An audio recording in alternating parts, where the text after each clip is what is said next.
Hello दोस्तों, तो कैसे हैं आप? आई होप कि आप ठीक होंगे। दोस्तों, इस वीडियो में आपसे डिस्कस करने वाले हैं क्लास 9th का मैथमेटिक्स चैप्टर नंबर 7, जिसका नाम है ट्रिंगल। इसका एक्सरसाइज 7.2 का पार्ट सेकंड डिस्कस करने वाले हैं। पार्ट 1 में हम क्वेश्चन नंबर 1 से लेकर क्वेश्चन नंबर 4 तक डिस्कस कर चुके हैं। अब पार्ट सेकंड में हम डिस्कस करने वाले हैं क्वेश्चन नंबर 5 से लेकर क्वेश्चन नंबर 8 तक। तो दोस्तों, आइए बिना किसी देरी के इस वीडियो को, तो दोस्तों इस क्वेश्चन में क्या दे रखा है, क्वेश्चन नंबर 5 में क्या दे रखा है, मैं आपको रीड करके बताता हूँ। इसके बाद मैं इसको सोल्व करके आपको बताता हूँ। तो दोस्तों, क्वेश्चन नंबर जो 5 में दे रखा है वो क्या दे रखा है, ABC and BDC are two isosceles triangle on the same base BC so that the angle ABD equal to angle ACD। देखिए दोस्तों, क्या क्वेश्चन था, मैंने आपको रीड करके बता दिया। एक बार फिर से समझिए। आपको दे रखा है ABC और BDC दो आइसोसेलेस ट्रायंगल हैं, जिसका दोनों का बेस क्या है, BC है। तो आपको बताना है कि ABD इक्वल टू ACD होगा, ये आपको प्रूव करके बताना है। ये क्वेश्चन का मतलब था, जो कि मैंने आपको एक्सप्लेन कर चुका हूँ। अब देखिए, अब हम यहाँ से चीज़ें आपको ये समझना है। सिर्फ इतना बताया गया है कि ABC and BDC there are two isosceles triangle, जिसका आपको बेस कितना दे रखा है, बेस दोनों का, इस ट्रायंगल का और इस ट्रायंगल का जो बेस है BC है, ठीक है। तो ये दे रखा है, और साथ में आपको पता होना चाहिए ये कि आइसोसेलेस ट्रायंगल जो होता है उसकी दो साइडें आपस में क्या होती हैं, इक्वल होनी चाहिए। तो अब हमको कैसे पता चलेगा कि ये दोनों साइडें आपस में बराबर होंगी? तो इसी चीज़ को समझने के लिए मैं आपको ये चीज़ें बता रहा हूँ, उसको ध्यान से सुन लीजिए, समझिए कि अगर आपको एक आइसोसेलेस ट्रायंगल दे रखा है तो आपको ये नहीं बताया कि कौन कौन सी साइडें बराबर हैं, तो आप उसका बेस निकाल दीजिए, ठीक है। जब हमको बेस पता हो गया तो बेस को रिमूव करने के बाद जो जो साइडें बचती हैं वो हमारे क्या हो जाती हैं, वो इक्वल साइडें होती है। आइसोसेलेस ट्रायंगल है तो वो दोनों साइडें कौन सी हो जाएगी, इक्वल साइडें हो जाएंगी। तो बेस निकाल दिया तो बच्ची दो साइडें AB और AC, ठीक है। तो ये क्या से हो जाएगी, ये इक्वल हो जाएंगी। ये साइडें और ये साइडें आपस में इक्वल इसलिए होंगी, ट्रायंगल क्या है, आइसोसेलेस ट्रायंगल है। इसी कारण इस ट्रायंगल का जो बेस BC है, तो इसमें दो साइडें जो बचेंगी वो आपस में क्या हो जाएंगी, इक्वल हो जाएंगी, क्योंकि ये ट्रायंगल भी BDC भी क्या है, एक आइसोसेलेस ट्रायंगल है। इसके कारण हम ये और ये आपस में बराबर बता सकते हैं। तो दोस्तों, बात ये आती है कि अब हम एंगल ABD और एंगल ACD को बराबर कैसे प्रूव करेंगे, यानी कि ये एंगल के बराबर कैसे प्रूव किया जाएगा, इस चीज़ का हम आपको बताते हैं। देखिए, क्वेश्चन में जो दे रखा है आपको, अगर हम बात करें इन ट्रायंगल ABC,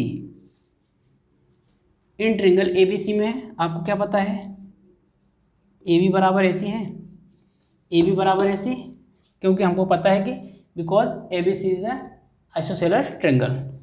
तो ये बराबर हो गए। तो अब यहाँ बराबर होने के कारण अब हमें ये पता है कि अगर किसी भी एक ट्रायंगल, कोई भी ट्रायंगल आइसोसेलेस ट्रायंगल है, तो उसमें दो साइडें आपस में बराबर होंगी। उसके कारण हमने बोला कि दोनों साइडें आपस में बराबर हैं। जब दो साइडें बराबर हैं तो हमको पता है जो बराबर साइडें होती हैं उनके जो अपोजिट एंगल होते हैं वो भी आपस में बराबर होते हैं। बस उसी चीज़ को लिख रहा हूँ। देखिए, मैंने बोला कि इन साइडें आपस में बराबर थी, तो AB के साइड में देखो, AB है, AB के अपोजिट साइड से AB के अपोजिट एंगल क्या हो जाएगा, ACB, एंगल ACB बराबर, और इस साइड के एंगल, ये जो साइड होगा इस साइड का अपोजिट एंगल कौन सा होगा, एंगल ABC, ये होगा। दो ट्रायंगल को हमने इस ट्रायंगल को इस एंगल के बराबर बताया। क्यों बताया भाई, यहाँ पे रीजन लिखना चाह रहे हो तो आप यहाँ रीजन लिख लीजिएगा। क्या होगा, लिखेंगे एंगल अपोजिट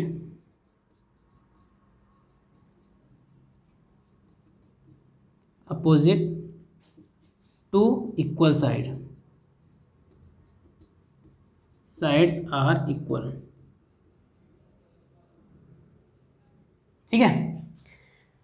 तो हम ये कहाँ से लिखे भाई, ये हमारी थ्योरम थी, जो थ्योरम 7.2 आपको बताया गया था कि अगर किसी भी ट्रायंगल की दो साइडें आपस में बराबर होती हैं तो उनके अपोजिट जो एंगल होते हैं वो भी आपस में बराबर होते हैं। इसका जो कन्वर्स होता है, इसका जो विपरीत बात होती है, यदि किसी भी ट्रायंगल की दो एंगल आपस में बराबर है तो उनके जो अपोजिट साइड्स होती है वो भी आपस में बराबर होती हैं। उस थ्योरम के थ्रू मैंने आपको ये लिख के बताया है, ठीक है।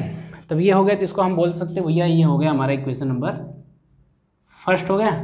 ये इसको इक्वेशन फर्स्ट बोला है, इसको आप लिख लिए होंगे, इसको मैं मिटा रहा हूँ। इसके बाद फिर आगे बात करते हैं। देखिए, इसको इक्वेशन आप यहाँ फर्स्ट दे देना, ठीक है। ये हो गई हमारी इक्वेशन फर्स्ट। ये आपको ध्यान रखना है। अब देखिए कुछ बातें और लिख रहा हूँ, उसको समझिए। देखिए अब जैसे कि हमने इन ट्रेंगल लिया था, हालांकि ये वाली बातें जो लिख रहा हूँ मैं यहाँ पे, इसके नीचे जस्ट नीचे आएगा, ठीक है। मेरे पास इतनी स्पेस नहीं है, फिर मैं यहाँ पे एडजस्ट करके लिख रहा हूँ, उसको आपको समझना है बस, ठीक है। अब मैं बात करता हूँ in triangle BDC, BDC triangle, in triangle BDC, BDC एक ट्रेंगल है, ये भी एक आइसोसेलेस ट्रेंगल है। तो इसमें मैं क्या लिख सकता हूँ, BD बराबर DC लिख सकता हूँ, लिख एंगल BCD, ये एंगल BCD, ये एंगल बराबर हो जाएगा एंगल इसके CBD, ठीक है, CBD, ये एंगल आपस में बराबर हो जाएंगे, मतलब ये एंगल बराबर ही हो जाएगा। जब मैंने ये एंगल आपस में बराबर, भाई इसको क्यों बताया, इसको लिख लेते हैं, ठीक है। एंगल अपोजिट टू, अभी लिखवाया था वही लाइन लिखना है, angle opposite to equal side,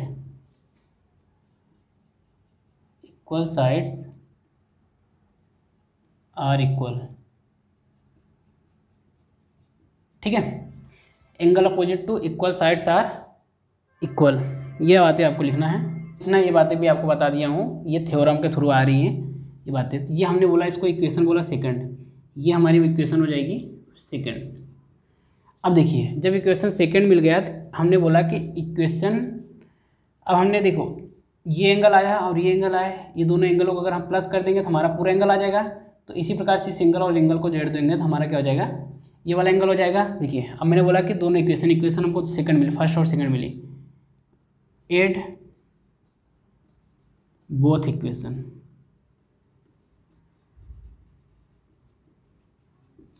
दोनों समीकरणों को जोड़ने पे देखो क्या मिल जाएगा, एड मतलब होता है प्लस करना।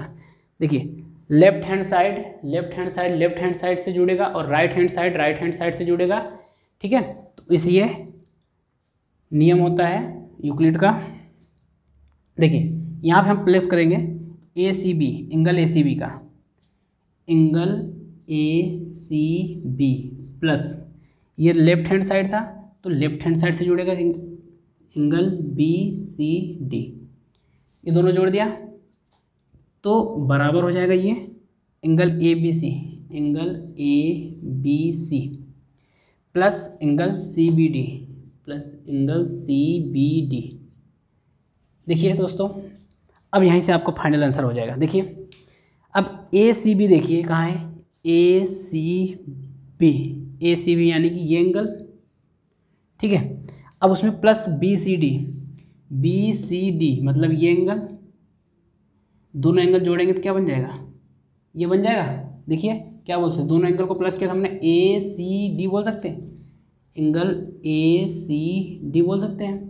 अब देखिए बराबर एंगल ABC और CBD को, ABC और CBD मतलब ये एंगल प्लस ये एंगल, दोनों को जोड़ के हम ये एंगल लिख सकते हैं, एंगल ABD, एंगल ABD, ये एंगल लिख सकते हैं। अब देखिए यही आपको प्रूव करना होगा। अब बस इसको थोड़ा, अब हम इसको एडजस्ट करके लिख सकते हैं। इसको मैं क्या लिख सकता हूँ, एंगल इसको देखिए यहाँ पे लिख देते हैं ऊपर, इसको क्या लिखेंगे, angle ABD, angle ABD equal to angle ACD, angle ACD। ये दोनों एंगल आपस में बराबर लिख सकता हूँ मैं, ये दोनों एंगल आपस में हमने इक्वल क्यों लिखा है, क्योंकि भैया हम इसको यहाँ से बता दिखा है कि ये एंगल और एंगल प्लस करेंगे तो ये एंगल लिख सकते हैं, और ये एंगल और ये एंगल प्लस करेंगे तो हम ये लिख सकते हैं। इसी कारण हमने ये एंगल लिखा था, इसको हम इसको चेंज कर सकते हैं, ठीक है। इसको इधर लाया, इसको उधर ले गया तो बात बराबर हो गई, ठीक है। इसको मैंने ऐसे कैसे पलट दिया ना, ठीक है, एक्सचेंज कर दिया, ठीक है। तो ये हो गया हमारा जो हमें प्रूव करना था, यही हमें प्रूव करना था, ठीक है। देखिए angle ABD equal to angle ACD, ये हमने प्रूव किया। कैसे प्रूव किया एक बार फिर से ओरली बता देता हूँ। इस क्वेश्चन को सोल्व करने के लिए आपको सीधा सा पता है ये दोनों ट्रेंगल आइसोसेलेस ट्रेंगल है जिसका बेस सेम है। बेस सेम होने के कारण हमको बोल देंगे कि ये दोनों साइडें आपस में बराबर हो जाएंगी और ये दोनों साइडें आपस में बराबर हो जाएंगी। अब देखिए इसके बाद हमने क्या किया, इस ट्रेंगल को लिया और इस ट्रेंगल को लिया, 1 बाय 1 इस ट्रेंगल को पहले लिया, जिसके बाद बोला भैया ये दोनों साइडें आपस में बराबर है तो इनके जो अपोजिट एंगल होंगे वो भी आपस में बराबर होंगे, तो इक्वेशन फर्स्ट लिख दिया। इक्वेशन सेकंड कैसे लिखा भाई, इक्वेशन सेकंड इस प्रकार से लिखा हमने कि ये ट्रेंगल था, ये भी आइसोसेलेस ट्रेंगल था। ये आइसोसेलेस जो ट्रेंगल था इसमें हम क्या लिख सकते थे, इसमें हम बी डी बराबर डी सी लिख सकते थे। दोनों आपस में बराबर होने के कारण बी डी बराबर डी सी है, तो इनके जो अपोजिट एंगल होंगे वो भी आपस में बराबर हो जाएंगे। तो ये हमको इक्वेशन सेकंड मिल गया, दोनों इक्वेशन को जोड़ दिया तो लेफ्ट हैंड साइड से जुड़ेगा, राइट हैंड साइड से जुड़ेगा। इसी कारण हमने इसको इससे जोड़ा और इसको जोड़ा, तो ये मिल के ये एंगल बन गया और ये वाला मिल के दोनों ये एंगल बन गया। मतलब ये angle A B D equal to angle A C D. यहाँ से हमको प्रूफ हो गया जो कि हमें प्रूव करना था, फाइनल रिजल्ट आ गया। तो दोस्तों आई होप कि आपको ये समझ में आया होगा। तो दोस्तों अब हम बात करते हैं क्वेश्चन नंबर 6 में। क्वेश्चन नंबर 6 में क्या है, पहले रीड करके बताते हैं, फिर उसके सॉल्यूशन के बारे में बात करते हैं। Triangle A B C is an isosceles triangle in which A B equal to A C, sides B A is produce to D such that A D equal to A B और साथ में आपको बोला गया है show करने के लिए angle B C D equal to right angle. यानी कि क्वेश्चन में कुछ मिलाकर क्या बात बोली गई है, आपको दे रखा है A B C is a isosceles triangle. मतलब कि ए बी सी क्या दे रखा है, एक आइसोसेलेस ट्रेंगल है जिसमें साइडें बराबर कौन कौन सी हैं, ए बी ए सी बराबर है, ए बी और ए सी बराबर है। यहाँ से आपको ए बी सी में क्या बराबर दे रखा है भाई, आइसोसेलेस ट्रेंगल है तो बताना पड़ेगा साइडें कौन कौन सी बराबर है। ठीक है, तो ये ए बी ए सी दोनों साइडें बराबर दे रखा है उसने। तो और साथ में ये आपको ये बोला गया है कि ए बी को प्रोड्यूस किया गया है, जो ए बी है इसको प्रोड्यूस किया गया है पॉइंट डी तक, जो कि कुछ इस प्रकार से प्रोड्यूस किया गया है कि ए डी बराबर ए बी हो जाता है। जो मतलब कि ए डी जो है ए डी बराबर ए बी, मतलब ये और इसके बराबर हो जाता है। ये लाइन और ये लाइन आपस में बराबर है, ए बी और ए डी दोनों बराबर हैं। तो आपको प्रूव करने के लिए बोला गया है कि B C D equal to 90 degree, मतलब बी सी डी मतलब ये एंगल आपको 90 डिग्री का प्रूव करके बताना है। क्या करेंगे, कैसे करेंगे, अब इसकी बात आती है। तो दोस्तों इस क्वेश्चन को सोल्व करने के लिए आपको ये पता होना चाहिए कि आइसोसेलेस ट्रेंगल ये दे रखा है। तो आइसोसेलेस ट्रेंगल ये है, तो ये दोनों साइड आपस में बराबर है, तो इसके सामने का एंगल ये और इसके सामने का एंगल ये एंगल, ये दोनों आपस में बराबर होंगे। जब ये दोनों एंगल आपस में बराबर हो जाएंगे, और साथ में आपको एक बात यहाँ से बोली गई है कि ये लाइन और ये लाइन आपस में बराबर है, मतलब ए बी बराबर ए डी है। तो अगर ऐसे बराबर है तो हमको पता ये है कि अगर ये दोनों आपस में बराबर है और साथ में ये दे रखा है कि ए डी बी सी के बराबर है, ए डी बी सी के बराबर है। जब ये इसके बराबर बोल दिया गया है तो आपको ये समझ में आना चाहिए कि तीनों लाइनें एक दूसरे के क्या हो जाएंगी, इक्वल हो जाएगी। जब ये तीनों लाइनें एक दूसरे की इक्वल हो जाएंगी तब हम ये कह सकते हैं कि ये इसके बराबर हो जाएगा। जब ये इसको इसके बराबर के बराबर मैंने बताया तब हम लिख सकते हैं जो एंगल डी होगा वो एंगल सी के बराबर होगा। बस एंगल डी और एंगल सी के जब बराबर हो जाएगा तब हम क्या करेंगे, ये दो इक्वेशन हमको मिलेगी, दोनों इक्वेशन को प्लस कर देंगे। इसके बाद फिर हम ट्रेंगल की प्रॉपर्टी को लगाएंगे। ठीक है, ए बी सी डी जो दे रखा है बी सी डी, ये दो ट्रेंगल है। इस ट्रेंगल में हम तीनों एंगलों का सम हमको पता है 180 डिग्री के बराबर होता है। तो इसी प्रॉपर्टी का यूज़ करके हम बी सी डी का हमको मान निकालना है जो कि 90 डिग्री होता है कि नहीं, आपको बता रहे हैं। देखिए कैसे किया जाएगा, हम स्टेप बाय स्टेप सारी चीज़ें तो आपको समझिएगा। मैंने बोला है in triangle A B C triangle लिया। ए बी सी ट्रेंगल हमको दे रखा है ए बी बराबर ए सी दे रखा है, ए बी बराबर ए सी दे रखा है।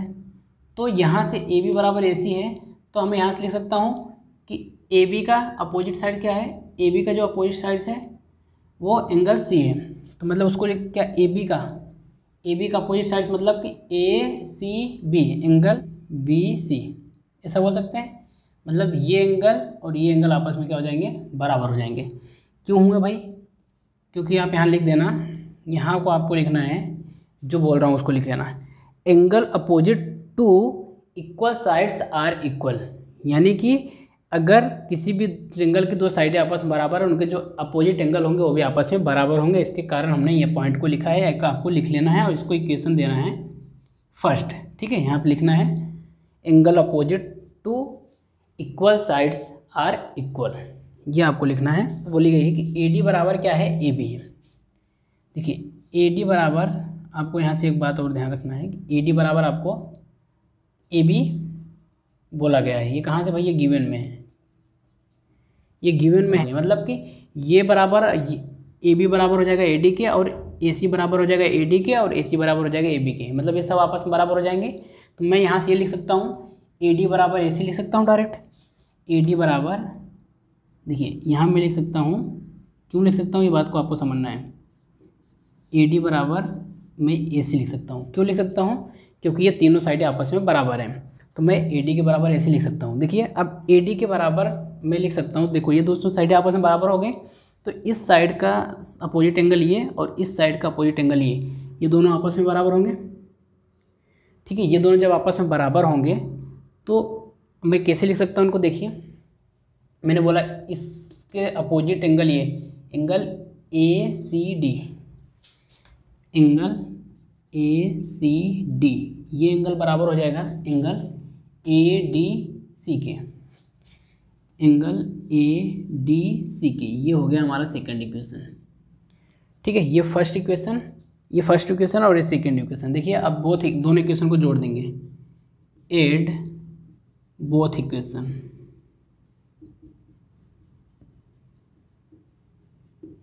दोनों इक्वेशन को ऐड करेंगे। कैसे करेंगे भाई? लेफ्ट हैंड साइड जब इक्वेशन को प्लस करते हैं तो लेफ्ट हैंड साइड से जुड़ता है और राइट हैंड साइड से जुड़ता है। देखिए लेफ्ट हैंड साइड क्या है, राइट हैंड साइड क्या है। इस इक्वेशन का लेफ्ट हैंड साइड ये रहेगा और राइट हैंड साइड ये रहेगा। इस इक्वेशन का लेफ्ट हैंड साइड ये है, राइट हैंड साइड ये रहेगा। ठीक है, पहला जो होता है लेफ्ट हैंड और दूसरा होता है, देखो left right, left hand side right hand side. ठीक है, आपको समझ में आएगा। आप दोनों को प्लस कर देते हैं। देखिए angle ACB plus angle ACD बराबर angle ABC plus angle ADC। देखिए ये हो गया, लेफ्ट हैंड साइड को लेफ्ट हैंड साइड से जोड़ा और राइट हैंड साइड को राइट हैंड साइड से जोड़ दिया। देखिए अब एंगल ACB कहाँ है भैया? ACB मतलब ये एंगल प्लस एंगल ACD ये मतलब दोनों एंगलों को प्लस करके हम क्या लिख सकते हैं? Angle BCD। तो हम यहाँ लिख सकते हैं भैया एंगल, ये दोनों एंगल को प्लस करेंगे क्या हो जाएंगे? यहाँ हम लिख सकते हैं एंगल BCD मतलब ये पूरा एंगल लिख सकते हैं। दोनों एंगलों को प्लस करेंगे तो ये एंगल और एंगल प्लस करेंगे, दोनों ये पूरा एंगल लिखा है। BCD एक एंगल हो जाएगा, ये हो गया। और उसके बाद में देखिए ABC प्लस एंगल ADC, इसको और कुछ लिख सकते हैं क्या? देखते हैं ABC मतलब ये एंगल और ADC मतलब ये एंगल। इन दोनों एंगल को भी कुछ नहीं लिख सकते, इसको ऐसे रहने देते हैं। ठीक है, ये होगी हमारी थर्ड इक्वेशन। थर्ड इक्वेशन हो गई। तो अब एक बात आपको यहाँ ध्यान रखना है कि देखिए एक ट्रिंगल होगा, इन ट्रिंगल BDC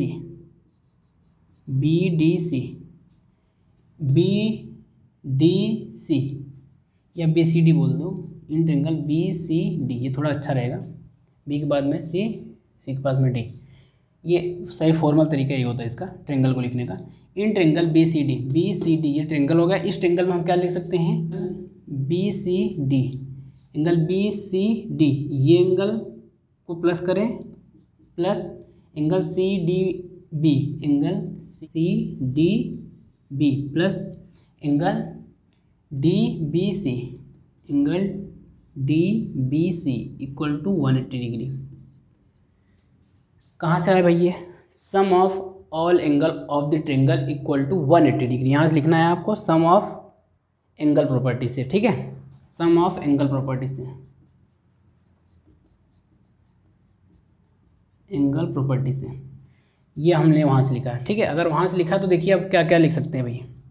ये तो BCD पहले दे रखा है, इसको लिखा BCD प्लस दो एंगलों का सम इस एंगल के बराबर हो रहा है। देखो BCD के मतलब BCD के मतलब ये एंगल और ये एंगलों के सम के, ये दोनों एंगल का जो सम होगा वो इस एंगल के बराबर हो रहा है। तो देखिए तो यहाँ पे इस चीज़ को आपको समझना है। तो ये जो एंगल होगा ना, ये वाला पूरा एंगल, ये एंगल को हम जोड़ेंगे तो ये एंगल B एंगल और D एंगल है। तो यहाँ पे आप ये समझना है डायरेक्ट। तो इस एंगल को में एंगल D है और ये एंगल B है, मतलब ये एंगल D हो गया और ये एंगल B हो गया। तो मतलब CDA बोलो या CDB बोलो, तब भी इसी एंगल की बात कर रही है।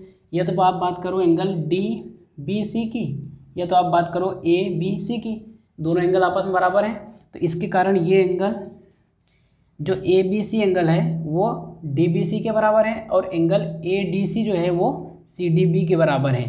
तो ये दोनों एंगल आपस में जब बराबर हैं तो ये दोनों एंगल इसके बराबर हैं। तो ये किसके बराबर है? ये इसके बराबर है। तो मतलब इसकी जगह हम क्या लिख सकते हैं? एंगल BCD लिख सकते हैं, बराबर 180 डिग्री हो जाएगा। देखिए BCD बराबर हमने ये एंगल को, ये पूरे एंगल को, दोनों को सम को BCD के बराबर क्यों लिखा है? क्यों? क्योंकि हमको पता है कि एंगल जो B और एंगल जो D का, देखो यहाँ पे लिखा है BCD, मतलब ये एंगल जो बराबर है किसके बराबर है? ये एंगल और इस एंगल के प्लस के बराबर है। तो इसी प्रकार से हमने बोला कि भाई जो D और B का एंगल था CDB मतलब ये एंगल, और साथ में फिर DBC और ये एंगल, मतलब ये एंगल और इस एंगल का जो सम होगा वो एंगल C के बराबर होगा। ठीक है, ये आप कहो एंगल C बराबर होगा एंगल D और एंगल B के बराबर होगा। यही बात इसको आपको समझना था। यहाँ आप शॉर्ट फॉर्म लिखे होते हैं तो समझ में आ जाते हैं। ABC को अगर आप कहना चाह रहे हो ना तो यहाँ पे आपको एंगल B कहना पड़ेगा। शॉर्ट फॉर्म लिखना चाह रहे हो तो इसको बोलोगे एंगल B, और साथ में एंगल इसको बोलना चाह रहे हो तो इसको बोलोगे आप एंगल D। देखिए, और साथ में अगर इसको शॉर्ट फॉर्म आप बोलना चाह रहे हो तो इसको बोलोगे एंगल D। ये एंगल D हो जाएगा और एंगल B हो जाएगा। तो एंगल D और एंगल B सब आपस में जब इन दोनों एंगलों का सम जोड़ेंगे तो किसके बराबर हो जाएगा? एंगल BCD के, मतलब एंगल C के बराबर हो जाएगा। जब वो एंगल C बराबर हो जाएगा तो हम इसके जगह पे हमने क्या लिख सकते हैं? भाई ये BCD के बराबर था तो BCD के बराबर हो गया। तो इक्वेशन फ्रॉम, यहाँ से इक्वेशन बोल देना, फ्रॉम इक्वेशन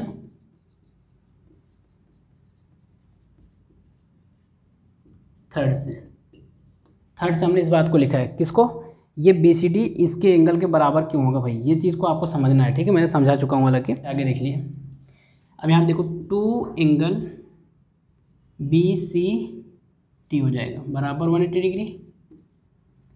यहाँ पे आप एंगल BCD बराबर लिख सकते हैं 90 डिग्री। ठीक है, आई होप आपको ये समझ में आया होगा कहाँ से आया। ये हमने ये प्रूव भी करना था, प्रूव भी कर दिया। एंगल BCD देखो, angle BCD equal to 90 degree prove करना था, ये प्रूव हो गया। कहाँ से आया आपको ये सारी चीज़ें यहाँ समझनी पड़ेगी। ठीक है, हालांकि थोड़ा खिचड़ी हो गया है, फिर भी आप समझेंगे तो समझ में आ जाएगा। ठीक है, समझाया है अच्छे से। यहाँ पे एंगल आपको ये समझना है कि ये देखिए यहाँ एंगल BCD का मतलब क्या हुआ? डायरेक्टली मैं अगर डायरेक्ट एंगल बात करता हूँ, ठीक है, यहाँ थोड़ा कन्फ्यूजन होगा, मैं फिर से एक्सप्लेन कर दे रहा हूँ यहाँ पे थोड़ा सा चीज़ें। ये BCD मतलब क्या हुआ? BCD को अगर मैं शॉर्ट फॉर्म लिखूँ तो क्या हो जाएगा? एंगल BCD, इसको BCD मतलब एंगल C बोल सकता हूँ, डायरेक्ट एंगल C लिखा। ठीक है, ABC को बोलो, देखो ABC का भाई ABC मतलब एंगल B बोल सकता हूँ डायरेक्ट। ठीक है, अगर मैं बात करूँ यहाँ पे एंगल ADC का मतलब क्या हो भाई? ADC मतलब एंगल D। अब देखिए एंगल जो C है वो किसके बराबर भाई? B और D के बराबर है। ठीक है, अब मैं बोला तीनों एंगलों का सम 180 डिग्री के बराबर होता है, तो मैंने बोला ठीक है angle B plus angle C plus angle D equal to 180 degree. देखिए मैंने बोला कि भाई एंगल C को इधर कर दिया और angle B plus angle D को एक साथ जोड़ दिया तो 180 डिग्री बराबर हो गया। मैंने बोला एंगल B और एंगल D की वैल्यू हमें पता है, एंगल B और एंगल D की वैल्यू हमको एंगल C दे रखा है, तो भाई एंगल C बराबर कितना हो जाएगा?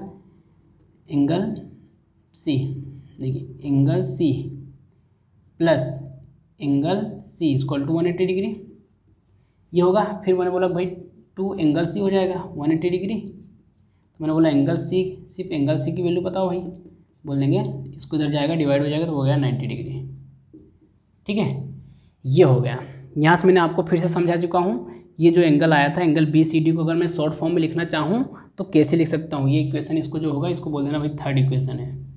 थर्ड इक्वेशन कहाँ से आई थी? इसको मैंने शॉर्ट फॉर्म में लिख के चेंज कर दिया हूँ। इसके बाद फिर हमने ये जो प्रॉपर्टी लिखा था तीनों ट्रेंगलों का सम 180 डिग्री के बराबर होता है, वहाँ से इसको शॉर्ट फॉर्म में लिखा। इसके बाद फिर उनको, क्योंकि अगर पूरा फुल फॉर्म में लिखोगे तो आप कन्फ्यूजन हो जाएगा इसकी वैल्यू हम क्या रखें, क्योंकि साइड बताना होता है तो एक साइड अलग मैटर होता है। ठीक है, बट जब एंगल को बताना होता है, चाहे एंगल को पूरा लिखो चाहे डायरेक्ट लिखो, तब भी वो एंगल, अगर मैं बोलूँ कि एंगल CDB की बात करूँ या एंगल CDA की बात करूँ, ये दोनों एंगलों को बात मतलब क्या कहना चाह रहा हूँ? एंगल D की बात कर रहा था, मतलब दोनों एंगल आपस में बराबर होंगे, बस इतना आपको समझना है बस। ठीक है, तो ये बराबर हो गया भाई, बराबर हो गया। तो ये कैसे कैसे चीज़ें लिखी गई हैं, ये आपको फुल फॉर्म में भी लिख रखा बताया है एंगलों का, और ये इसको शॉर्ट फॉर्म में बता दी। जैसे अब आपको जब में उचित लगे वैसे कर देना, तरीका दोनों सही है, गलत नहीं है। ठीक है, ये हो गया 90 डिग्री कैसे ये भी प्रूव करना था, मैंने यहाँ पे शॉर्ट फॉर्म में भी लेके प्रूव कर दिया, और यहाँ पे इसको एंगल को डिटेल में भी लेके समझा चुका हूँ। तो दोस्तों आइए बात करते हैं क्वेश्चन नंबर 7 की। क्वेश्चन नंबर 7 क्या है, पहले रीड करके बताते हैं फिर सोल्व करके। ठीक है, क्वेश्चन नंबर 7 में क्या है? क्वेश्चन नंबर 7 में आपको बोला गया है कि ABC is a right angle triangle in which angle A equal to 90 degree and A B equal to A C, A B equal to A C, मतलब A B equal to A C दे रखा है। And find करना है आपको angle B and angle C. देखिए question आपको दे रखा है कि ए बी सी एक क्या है, राइट एंगल ट्रायंगल है, और एंगल ए पे 90 डिग्री बन रहा है, और साथ में ए बी जो इक्वल है ए सी की, जो ये साइड ए बी है और ए सी है, और दोनों आपस में क्या है, बराबर है। तो ये चीज़ें दे रखी है, ए बी बराबर ए सी। तो आपको ये फाइंड करना है एंगल ए और एंगल बी की वैल्यू क्या होगी, ठीक है। तो इसको फाइंड करना, तो आप देखिए कैसे क्या किया जाएगा, स्टेप बाय स्टेप लिख रहा हूँ, आप उसको समझिए। देखिए मैंने बोला कि in triangle A B C, A B C एक ट्रायंगल है भाई, इसमें एंगल ए बराबर दे रखा है 90 डिग्री, तो हमें पता है, तो और दे रखा है ए बी बराबर ए सी, ए बी बराबर ए सी दे रखा है, ये क्वेश्चन में गिवन है, ठीक है भाई, गिवन था तो वहाँ से लिख लिया हमने, गिवन था तो वहाँ से लिखा। अब हमें ये पता है कि अगर किसी भी ट्रायंगल की दो साइडें आपस में बराबर होती हैं तो उनके अपोजिट जो एंगल होते हैं वो भी आपस में बराबर होते हैं। तो देखिए मतलब इस साइड के अपोजिट जो एंगल होगा ये होगा, और इस साइड के जो अपोजिट एंगल होगा ये होगा, तो मतलब ये और ये एंगल आपस में दोनों बराबर होंगे, वही लिख रहा हूँ, वहाँ समझिए। Angle A C B, angle A B के सामने कौन सा, भी ए बी के सामने कौन सा है, angle A C B, A C B बराबर हो जाएगा कौन सा है, इसके ए सी के सामने कौन सा है भाई, ये वाला है, A B C, angle A B C, ये दोनों आपस एंगल बराबर हो जाएंगे, क्यों होंगे भाई, यहाँ रीजन लिखना, इक्वल एंगल, तो यहाँ पे लिखना है opposite angle to equal sides are equal. यदि किसी भी ट्रायंगल की साइडें बराबर हैं तो उनके जो अपोजिट एंगल होंगे वो भी क्या है, आपस में बराबर होंगे। इसी कारण यहाँ पे लिख लेना, आपको ये लिखना है, ठीक है, मैंने बोल दिया है। क्या लिखना है, angle opposite to equal sides are equal, angle opposite to equal sides are equal, ये यहाँ पे आपको लिखना है, लिख लेना। इसके बाद फिर हम बात करते हैं, ये अगर हमने इसको बताया क्यों लिख सकते हैं, तो अब हम इसको कुछ और लिख सकते हैं। तो देखिए क्या लिखेंगे हम इसको, अगर मैंने इसको इस प्रकार से बोला तो अब हमको पता है, इसको बोल दिया मैंने भाई इक्वेशन, इसको क्या बोल सकते हैं, इक्वेशन फर्स्ट सेकंड बोल दें। तो यहाँ सीधा सा मतलब आप ये समझ लेना कि यहाँ पे जो एंगल सी होगा, एंगल सी होगा और एंगल जो बी होगा, ठीक है, आप ये सब लिख सकते हैं, एंगल सी और एंगल बी दोनों आपस में बराबर होंगे। तो देखिए मैं यहाँ पे ये लिख सकता हूँ कि भाई मैंने बोला यहाँ दोनों में एंगल सी की जगह एंगल बी है और एंगल बी की जगह एंगल सी लिख सकता हूँ, इसको आपको समझना है बस। अब हम यहाँ जानते हैं क्या, वी नो दैट, क्या जानते हैं हम, वी नो दैट मतलब होता है हम जानते हैं, क्या जानते हैं, देखिए बताते हैं क्या जानते हैं। मैंने बोला कि angle A plus angle B plus angle C equal to 180 degree होता है। हम जानते हैं कि sum of all angle of the triangles equal to 180 degree, ये प्रॉपर्टी कहती है sum of angle property of the triangles. इसके कारण हम यहाँ लिख सकते हैं कि त्रिभुज के तीनों कोणों को जोड़ने पर 180 डिग्री के बराबर होता है, इसी कारण हमने इसको लिखा है। तो अब देखिए यहाँ पे सारे एंगल कौन कौन से दे रखे भाई, एंगल ए कितना दे रखा है 90 डिग्री, तो इसको बोला 90 डिग्री, प्लस एंगल बी और angle C, angle B plus angle C. देखिए एंगल बी को मैं एंगल सी लिख सकता हूँ, तो एंगल बी को एंगल सी लिख सकता हूँ, तो यहाँ पे बोला ठीक है, एंगल बी को एंगल सी किसी की जगह कोई भी सकते हैं, आप एंगल सी की जगह एंगल बी लिख सकते हो, या आप एंगल बी की जगह एंगल सी लिख सकते हैं। मैंने बोला कि ठीक है भाई, किसका पहले याद करें, बी का ले गए तो फिर बोल देंगे भाई इसको भी बोल देंगे, इसको एंगल सी की जगह हम क्या लिख सकते हैं, एंगल बी लिख सकते हैं। क्यों, क्योंकि ये दोनों एंगल आपस में बराबर हैं, मतलब ये एंगल बराबर है, तो एंगल बी की जगह एंगल सी लिख सकता हूँ, एंगल सी की जगह एंगल बी लिख सकता हूँ, बस ये इतना ही समझना है आपको। यहाँ पे 180 डिग्री ये हो गया, जब ये 180 डिग्री के बराबर हो गया तो वही इसको इधर ले जाएंगे तो 90 हो जाएगा, तो ये दोनों जुड़ जाएंगे, 2 एंगल बी इक्वल टू कितना हो जाएगा 180 डिग्री माइनस 90 डिग्री, तो यहाँ पे 2 एंगल बी इक्वल टू कितना हो जाएगा 90 डिग्री, 180 में से 90 घटाएंगे तो 90 बचेगा। तो एंगल जो बी होगा वो किसके बराबर हो जाएगा 90 डिग्री बट्टे 2, ये हो जाएगा एंगल बी इक्वल टू कितना हो गया 45 डिग्री, ठीक है। तो दोस्तों देखिए यहाँ पे क्या निकल के आया है, एंगल जो बी निकला वो कितना आ गया भाई 45 डिग्री आया। तो यहाँ पे आपको पता था कि एंगल जो बी होगा वो एंगल सी के बराबर था। तो यहाँ पे मैंने बोला कि एंगल बी भी हमको 45 डिग्री है, तो एंगल सी की वैल्यू कितनी आ गई 45 डिग्री। तो यहाँ पे देखिए एंगल सी की वैल्यू भी आ गई 45 डिग्री और एंगल बी की वैल्यू भी 45 डिग्री आ गई। ठीक है, तो यहाँ पे आपको एंगल फाइंड करना था, एंगल बी और एंगल सी। तो एंगल बी और एंगल सी की वैल्यू कितनी आ जाएगी भाई, दोनों की एंगल 45 डिग्री आएगा। और हमें ये पता है कि जो राइट एंगल ट्रायंगल होता है वो होता है, अगर एक एंगल 90 डिग्री का है तो जो बचे हुए दो एंगल है, दो एंगलों का सम कितना हो जाएगा 90 डिग्री होना चाहिए। ये अब हमने जब ये बोल दिया कि जब दोनों साइडें आपस में बराबर हैं तो ये दोनों एंगल भी आपस में क्या हो जाएंगे, बराबर हो जाएंगे। दो एंगल जो बचेंगे उनके अपोजिट जो एंगल होंगे वो भी बराबर हो जाएंगे। तो बचा भाई कितना था 90 डिग्री बचा था, तो 90 को आधा कर देना, तब भी आपको यहाँ 45 डिग्री आसानी से मिल जाते हैं। ठीक है दोस्तों, आई होप कि आपको ये समझ में आया होगा। राइट एंगल ट्रायंगल की बहुत महत्वता होती है, ट्रिग्नोमेट्री में आप समझेंगे, बहुत मज़ा आएगा समझने में। ठीक है, तो अभी जो राइट एंगल है, राइट एंगल ट्रायंगल होता है, ये ट्रायंगल आपको बहुत इंपॉर्टेंट होता है और इसके एरिया भी निकालने को तो आप आसानी से निकाल सकते हैं। बेस इंटू हाइट होता है, ये बेस होता है, हाइट होता है, ये बेस होता है, परपेंडिकुलर होता है, ये हाइपोटेनियस होता है। सबसे राइट एंगल ट्रायंगल की सबसे बड़ी खासियत ये होती है उसकी जो साइड होती है हमको सबसे बड़ी पता होती है कौन सी होती है, तो उसको बोल देंगे जो 90 डिग्री के एंगल के सामने होता है ना, वही सबसे बड़ी साइड होती है और जिसके हम कर्ण के नाम से जाना जाता है। ठीक है, उसको हाइपोटेनियस के नाम से जाना जाता है। महाभारत में जो कर्ण था वो सबसे बड़ा था, इस ट्रायंगल में सबसे बड़ा कौन है, कर्ण है, मतलब हाइपोटेनियस होता है। ठीक है, और ये बेस होता है, परपेंडिकुलर होता है। इनकी वैल्यू कभी बेस परपेंडिकुलर बन जाती है, कभी परपेंडिकुलर बेस बन जाती है। कब बनती है ट्रिग्नोमेट्री में आपको बताया जाएगा। ठीक है, कैसे होता है वो सारी चीज़ बताई जाएगी जब उसको पढ़ाएंगे तब। तो अभी हम बात करते हैं क्वेश्चन नंबर 8 की। 8 क्या है पहले रीड करके बताएंगे फिर सोल्व करके। देखिए क्वेश्चन नंबर 8 में दे रखा है so that the angle of the equilateral triangles are 60 degree. देखिए कुछ नहीं है, छोटा सा क्वेश्चन है। क्या बोला गया आपको, so that equilateral triangles angles are 60 degree. मतलब आपको यही है कि इक्विलेटरल ट्रायंगल दे रखा है तो आपको ये प्रूव करना है कि जो इनके एंगल होते हैं वो 60 डिग्री के होते हैं। आपको ये प्रूव करके बताना है। तो देखिए आपको एक ट्रायंगल में एक प्रॉपर्टी मैंने बताया था, 7.3 मैंने बताया था।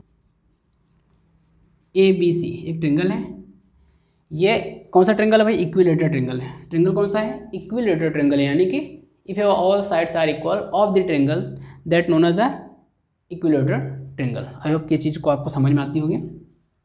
ठीक है, ये चीज़ें आपको पता है, मैंने बता भी रखा है बहुत पहले भी। तो देखिए अगर मैं बोला कि ABC एक इक्विलेटरल ट्रायंगल है तब यहाँ पे क्या होता है, तो यहाँ पे आपको ये पता होना चाहिए भाई AB बराबर हो जाएगा BC के और BC बराबर हो जाएगा AB BC CA। ये तीनों साइडें आपस में बराबर हो जाएंगी।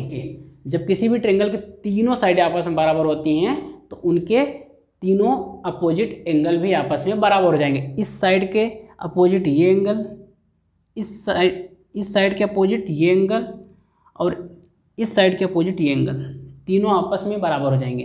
ठीक है, साइडें बराबर होने के कारण एंगल भी बराबर हो जाएंगे। तो एंगल बराबर हो जाएंगे, मैंने बोला ठीक है। एंगल AB के सामने कौन सा भाई, AB के सामने है एंगल C और BC के सामने क्या है, एंगल A बराबर हो जाएगा एंगल B के।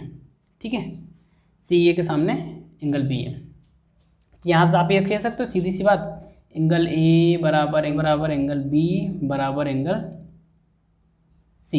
ठीक है, यहाँ से आप तीनों एंगल को बराबर लिख सकते हैं। देखिए एंगल A बराबर एंगल B बराबर एंगल C, यहाँ से आप तीनों एंगल को आपस में क्या कर सकते हो, बराबर बता सकते हो। जब तीनों एंगल आपस में बराबर हो गए तब आप यहाँ से क्या कह सकते हो, देखिए यहाँ से आप क्या कह सकते हो, इस चीज़ को आपको समझना है। मेन बात क्या समझना है कि अगर angle A angle B angle C तीनों एंगल आपस में बराबर है, ये इक्वेशन हमने बोल दिया यहाँ पे फर्स्ट है। अब इक्वेशन ये फर्स्ट है, तो अब इसके बाद में आगे बात क्या की गई है उसको आपको समझना है। ठीक है, अगर मैंने बोला कि angle A angle B angle C तीनों आपस में बराबर हैं, तो अब यहाँ से एक पाँच आपको समझना है। मैंने अब यहाँ से हमको जानते हैं, अब इसके बाद हम क्या लिखेंगे, वी नो दैट। भाई क्या जानते हैं, इसको भी समझ बताना पड़ेगा आपको। यहाँ हम जानते हैं sum of all angle of the triangle equal to 180 degree. Angle A बराबर angle A plus angle B plus angle C equal to वो कितना हो जाएगा 180 डिग्री हो जाएगा। सम ऑफ एंगल प्रॉपर्टी, ठीक है, यहाँ लिख लेना। क्यों भाई? सम ऑफ एंगल प्रॉपर्टी। किसी भी ट्रेंगल के तीन एंगलों को सम करने पे 180 डिग्री के बराबर होता है, वहीं से चीज़ें लिखी गई है। वी नो दैट, इसको हम जानते हैं तो भाई इसको लिख भी दिया। अब इसके बाद हमको यहाँ पे ये दे रखा है कि भाई एंगल ए भी तो बी के बराबर है, एंगल बी सी के बराबर है, मतलब यहाँ सारे एंगल बराबर हो जाएंगे। तो अगर मैं बोलूँ कि एंगल ए तो लिखा, इसके बाद एंगल बी भी एंगल के बराबर है, जिसको बोल दिया एंगल ए। इसी प्रकार से हमने बोला जब तीनों एंगल बराबर है तो भाई किसी भी एक एंगल को हम बराबर कर सकता हूँ, ठीक है, किसी भी एक एंगल को तीनों एंगल के बराबर रख सकता हूँ, ठीक है भाई। देखो अब जब लिखा तो क्या फायदा हुआ, तो यहाँ पे देखो एंगल 3 जो 3 बार था एंगल, तो 3 एंगल ए हो गया, यहाँ पे 180 डिग्री। तो एंगल ए बराबर कितना हो गया जाएगा 180 डिग्री डिवाइडेड बाय 3, ये हो गया 60 डिग्री। मतलब एंगल ए की वैल्यू कितनी आ गई 60 डिग्री। जब मैंने बोला कि एंगल ए बी सी तीनों एंगल आपस में बराबर है, तो मैंने बोला भाई जब तीनों एंगल बराबर है तो मैंने बोला कि एंगल ए बराबर एंगल बी बराबर एंगल सी है, तो इसको मैंने बोला तीनों एंगल तो बराबर है, तो 60 डिग्री हो गए ना। तो यहाँ से एंगल ए बराबर भी आपका 60 डिग्री हो जाएगा, एंगल बी बराबर भी कितना हो जाएगा 60 डिग्री हो जाएगा, और एंगल सी बराबर भी कितना हो जाएगा 60 डिग्री हो गया, ठीक है। आपको समझ में आना चाहिए, यहाँ पे मैंने बोल दिया क्योंकि भाई एंगल ए एंगल बी और एंगल सी तीनों बराबर थे आपस में, तो तीनों आ गए 60 डिग्री। और यहाँ से आपको एक भी एंगल पता चल जाता तो आप बोल देना कि भाई तीनों एंगल आपस में बराबर है। देखिए आपको सॉल्व करके बता दिया, बट अगर आपको डायरेक्ट आंसर देना ना, तो आप जब तीनों एंगल आपस में बराबर है, भाई मतलब तीनों एंगलों को जोड़ने पे 180 डिग्री के बराबर होना चाहिए। तो भाई एक एक्स हो गया, तो इसको भी अगर मैं बोला कि ये एंगल हो गया x डिग्री, ये हो गया एक्स डिग्री, तीनों एंगलों को जोड़ा कितना 3x हो गया, 3x बराबर हो जाएगा 180 डिग्री के बराबर। तो 180 डिग्री बाद x बराबर कितना हो गया 180 डिवाइडेड बाय 3, x बराबर का हो गया 60 डिग्री हो गया। तो यहाँ से भी आ गया, अगर एक का 60 आ गया तो मतलब ये भी 60 हो गया, ये भी 60 हो गया और ये भी 60 हो गया, मतलब सारे डिग्री एंगल 60 डिग्री हो गए। कैसे आए? शॉर्ट फॉर्म में होता है, डायरेक्ट भी निकाल सकते हो आप। ओरली आपको समझा रहे हो, इसको समझिए, ठीक है। डायरेक्ट आपको देख के समझाते हैं। देखिए कोई भी इक्विलेटरल ट्रेंगल होगा, कोई भी ट्रेंगल, मान लो कि दुनिया का कोई सा भी ट्रेंगल हो, ट्रेंगल सिर्फ 3 ही होंगे, ठीक है। दुनिया का कोई सा भी ट्रेंगल मिलाओगे 3 ही ट्रेंगल बनेंगे। कौन कौन से? इक्विलेटरल ट्रेंगल बनेगा और आइसोसेलेस ट्रेंगल बनेगा और एक स्केलेन ट्रेंगल बनेगा। स्केलेन ट्रेंगल होगा तभी जो अगला चैप्टर है वो स्केलेन ट्रेंगल पे बेस्ड है, ठीक है, तब उस पर भी हम बताएं। दोस्तों एक बार फिर से मैं आपको इस क्वेश्चन को समझा रहा हूँ, ध्यान से समझिएगा इसका क्या मतलब है। पूरा इजी क्वेश्चन है और आता भी रहता है, एग्जाम में कहीं ना कहीं पूछा जाता है। एग्जाम में नहीं पूछेगा तो आपको ऑब्जेक्टिव में पूछा जाएगा, ये 100% फिक्स रहता है। ये इस पर क्वेश्चन बनते ही रहते हैं, कहीं ना कहीं से आपसे पूछा भी जा सकता है। कोई ओरली भी आपसे पूछा जा सकता है, बताओ इक्विलेटरल ट्रेंगल के एंगल कितने डिग्री के होते हैं, तो आपको आना चाहिए चीज़ें ये, क्योंकि बहुत इंपॉर्टेंट हो जाता है, ज्योमेट्री का बेसिक पोर्शन इसको माना जाता है। तो इस चीज़ को आपको समझिएगा। एक लास्ट क्वेश्चन नंबर 8 को, तो देखिए मैं आपको ओरली बता रहा हूँ, इसको समझिए। अगर ऐसा बोला जाए कि किसी कोई भी इक्विलेटरल ट्रेंगल है तो उसके एंगल 60 डिग्री होते हैं, आप प्रूव करके बताइए, तो आपका जो प्रोसेस होना चाहिए कहाँ से होना चाहिए, ये चीज़ समझिए। अगर इक्विलेटरल ट्रेंगल दे रखा तो आपको पता होना चाहिए कि इक्विलेटरल जो ट्रेंगल होता है, हमने प्रॉपर्टी पढ़ रखी है कि कोई भी ट्रेंगल हो जिसके तीनों साइड या 2 साइड आपस में बराबर होते हैं, तो उनके अपोजिट जो एंगल होते हैं बराबर हो जाते हैं। तो यहाँ पे जब हमको पता है इक्विलेटरल ट्रेंगल क्या होता है, तीनों साइडें आपस में बराबर होती है, तीनों साइडें बराबर होने के कारण इनके जो अपोजिट एंगल हो जाएंगे आपस में बराबर हो जाएंगे। अपोजिट एंगल तो 3 ही तो एंगल है और तीनों साइडें हैं, तो तीनों जब साइडें बराबर है, तीनों अपोजिट एंगल भी आपस में बराबर हो जाएंगे, मतलब तीनों एंगल भी आपस में बराबर हो गए। जब तीनों एंगल भी आपस में बराबर हो गए तो हम कह देंगे कि यार साइडें बराबर होने के कारण उनके एंगल बराबर हो गए। एंगल जब बराबर हो गए तो मैंने बोला कि इसको मैंने बोला कि इक्वेशन फर्स्ट हो गया। यहाँ से ये आपको समझ में आना चाहिए कि एंगल ए को मैं बी भी लिख सकता हूँ, एंगल ए को एंगल सी भी लिख सकता हूँ, एंगल बी को मैं एंगल सी भी लिख सकता हूँ और एंगल बी को मैं एंगल ए भी लिख सकता हूँ। मतलब कुल मिला के किसी भी एंगल को आप सबको बराबर लिख सकते हैं, ठीक है। किसी भी को अगर जरूरत पड़े भाई एंगल बी को मैं सी लिख सकता हूँ क्या, हाँ बोल देना लिख सकते हैं। क्यों? क्योंकि एंगल बराबर है यहाँ पे। तो इसी प्रकार से मैंने फिर हमको एक प्रॉपर्टी पता है ट्रेंगल के, sum of all angle of the triangle equal to 180 degree. उस प्रॉपर्टी को याद करना और बोलना भैया तीनों एंगलों के, मैंने ये ट्रेंगल लिया था, इस ट्रेंगल के 3 एंगलों को जोड़ा 180 डिग्री बराबर आना चाहिए। तो मैं बोला ठीक है, एंगल ए कितना था, मैंने बोला ए, फिर एंगल बी कितना था, मैंने बोला भाई एंगल बी तो था बी, बट मैंने एंगल बी को मैं बोला एंगल ए भी लिख सकता हूँ, तो मैंने बोला ठीक है एंगल बी को एंगल ए भी लिखा, फिर लिख दिया। फिर मैंने बोला एंगल सी तो मैंने बोला ठीक है, एंगल सी भी तो है, एंगल सी को मैंने लिखा था, फिर मैंने बोला एंगल सी को तो मैं एंगल ए भी लिख सकता हूँ, क्योंकि भाई तीनों बराबर थे आपस में, तो फिर लिख दिया। तो मैंने देखा तीनों एंगलों, ये 3 बार एंगल आ गया, तो मैंने बोला ठीक है 3 एंगल हो गया। तो जब ये 3 बार था, 1 2 3, 3 एंगल ए हो गया। तो फिर यहाँ पे देखिए 3 को डिवाइड कर दिया तो आ गया 60 डिग्री। तो एंगल ए आ गया भाई 60 डिग्री, तो एंगल ए 60 डिग्री आ गया, तो एंगल बी भी 60 डिग्री आएगा, एंगल सी भी 60 डिग्री आएगा। क्यों? क्योंकि हमको angle A, angle B, angle C तीनों एंगल आपस में बराबर था। यहाँ से देखिए, यहाँ से बराबर था तीनों, तो तीनों जब बराबर था तो हम बोल सकते हैं भाई तीनों angle A, angle B, angle C equal to कितना हो जाएगा, 60 डिग्री हो गया। तो यहाँ से ये प्रूफ हो गया भैया, जो प्रूफ करना था यही आपको प्रूफ करना था, तो ये हो गया प्रूफ। ठीक है, तो यहाँ पे आपको ये प्रूफ करना था कि angle A, angle B, angle C equal to 60 degree होता है, तो यहाँ हमने प्रूफ कर दिया। यही ध्यान रखना है, ये एक आपके थ्योरम भी बन गई, इस चीज़ को ध्यान ही कर लेना कि भाई इक्विलेटरल ट्रायंगल के साइडें बराबर होती हैं, तो इसके कारण उनके एंगल भी आपस में बराबर हो जाते हैं। तो एंगल कितने डिग्री हो जाते हैं, 60 डिग्री की हो जाते हैं। आई होप कि दोस्तों आपको ये वीडियो समझ में आया होगा। तो दोस्तों अगर वीडियो पसंद आए, लाइक शेयर सब्सक्राइब करना ना भूलें। और दोस्तों अब मिलते हैं फिर अगले एक्सरसाइज में, जो कि होगा 7.3। जब तक के लिए जय श्री राधे।